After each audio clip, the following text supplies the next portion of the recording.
Hi, this is Larry Trocha, and I just want to do a quick video today concerning conformation of performance horses. And I have a photograph that you're looking at right now, um, and I'm just going to comment on what we're looking at here. So obviously we're standing behind the horse, and the things that I want to point out are things that I really look for in a performance horse that has to really stop um, and actually be a good athlete, stay sound, the whole deal. So we're going to start at the top of this horse's rear end and work our way down. And the first thing I notice, I'm looking at the right hip, and here's the left hip, and the left hip is a little lower than the right hip. It might just be the way the horse is standing, but if I had this horse standing up really square, I would sure want to see both hips the same height, level, okay? That's really important. If one is always lower than the other, there's something wrong. Either there's a weakness in one of the hind legs, and the other hind leg is carrying all the weight, which I've actually seen quite a bit of. If they're always sore in their left hind and they're carrying most of their weight on their right hind, the right side of their body will be more developed than their left side. That is way more common than you would ever imagine. Now looking straight down this horse, we're going to divide the left side of the body from the right side of the body. And when you draw that line straight down, there should be, not much difference in one side from the other. It needs to be pretty symmetrical. The left side should be just as big as the right side.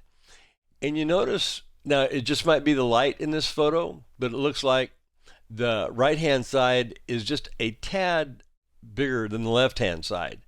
And again, and it might just be the way the photo is, but assuming that this horse is standing square and everything is right, I would say the right hand side is more developed than the left hand side. Not so much though that I would be real worried about it, but there is a difference. I'd want to, if I was going to buy this horse, I darn sure would want a good vet taking a look at that. Now, the other thing I want to point out is here's our right stifle, here's our left stifle, here's our left hip bone, here's our right hip bone. Notice that the width between the two stifles is greater than the width between the two hip joints. I actually like that. That is a good thing. It just means they're really strong. When you see the stifles wider than the top of the hips, I really like it. Now, the main point I want to get to here that I want to talk about is a horse's Gaskins, because that is the one thing that I notice most owners really don't pay much attention to. Notice here's the point of the hock, right here where my mouse pointer is. And you see the ligaments going straight up from the point of that hock, okay? Everything on the outside of those ligaments is the outside Gaskin muscle. Everything on the inside is called the inside Gaskin muscle. And do you see how well developed those Gaskins are? Now, those Gaskins are actually kind of bulging. It would be my guess this horse could really stop and turn also. But more importantly, I would look at the inside Gaskin muscle as being just critical for a hard stopping horse to have a large inside Gaskin muscle. If you look at a lot of horses, you'll see this inner part here be much smaller than what this horse's is. You'll notice there's a little bit of difference between the left inside Gaskin muscle and the right inside Gaskin muscle.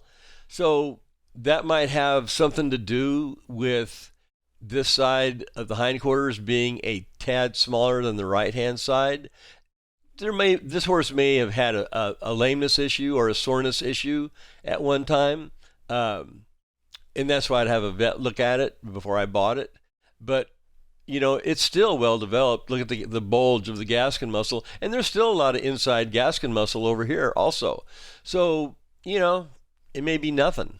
The other thing I want to look at is, you see the point of the hocks right here? Here's the left, here's the right. You notice they're the same height, okay? They're level.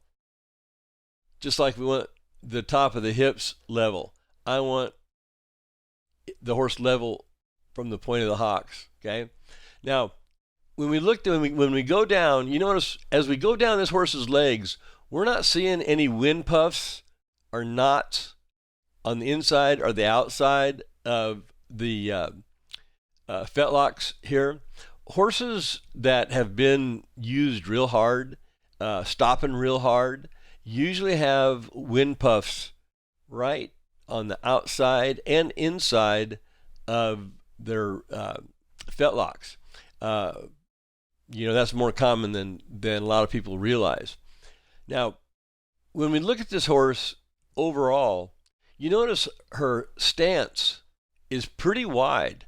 A lot of horses, their base would be quite a bit closer together. Their hind feet would be closer together. My personal thoughts on this, I like it. I like to see a wide base here.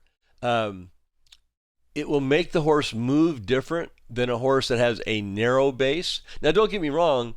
I've had plenty of horses that were base narrow behind, and they were still really good stoppers, really good athletes. But some of the best stoppers I had this width between their two hind legs. I'm liking this horse a lot. Now, beans we're back here looking, let's look at the heels. We don't want to see the heels contracted or the heels just on the ground. This horse here has kind of a shallow heel.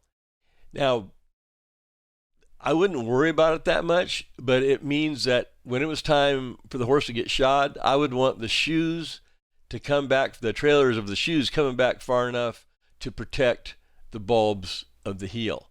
Now, I don't want trailers hanging way out back here, because that's no good.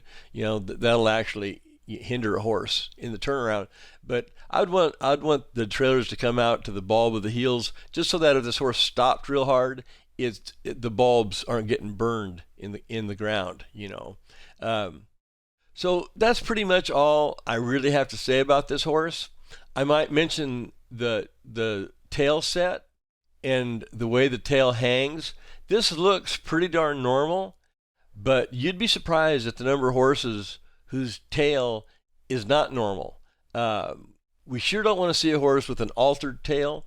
If you're buying a reining horse or a reined cow horse, you always need to look, make sure the tail has not been altered. And by altered, what I mean is a lot of reining horses, a lot of horses that do a reining pattern, they a lot of times get over drilled too much during the training, and it will cause them to start wringing their tail. Same with dressage horses. I've seen dressage horses that wring their tail a lot. Again, it's from too much of drilling. With reining horses, it's usually too much spinning. And once a horse starts wringing its tail, what a lot of people will do is they'll have a vet either cut the tail muscles, or they will give it a nerve block before the show.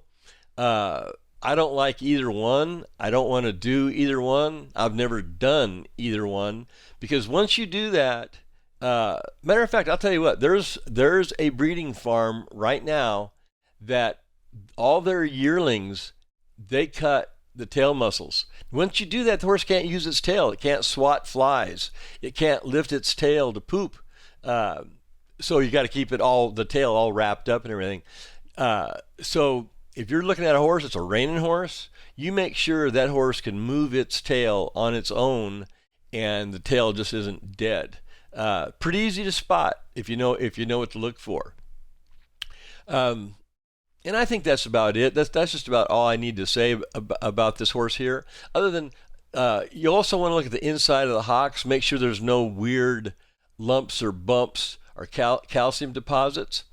Looking at the outside of the hock, if you see a bump there that is squishy, like it's a bursa filled with liquid, that might mean the horse has been stopping hard quite a bit, and so that causes the joint to produce more synovial fluid, and so you'll get kind of like what's called a thorough pin right here on the outside of the hock, and that's usually no big deal. Again, if I was going to buy the horse, I'd want the vet to comment on it, but it's been my experience that that's not that big of a deal. All right, well, this has gone on long enough. I think we'll just call it quits right here. All right, take care.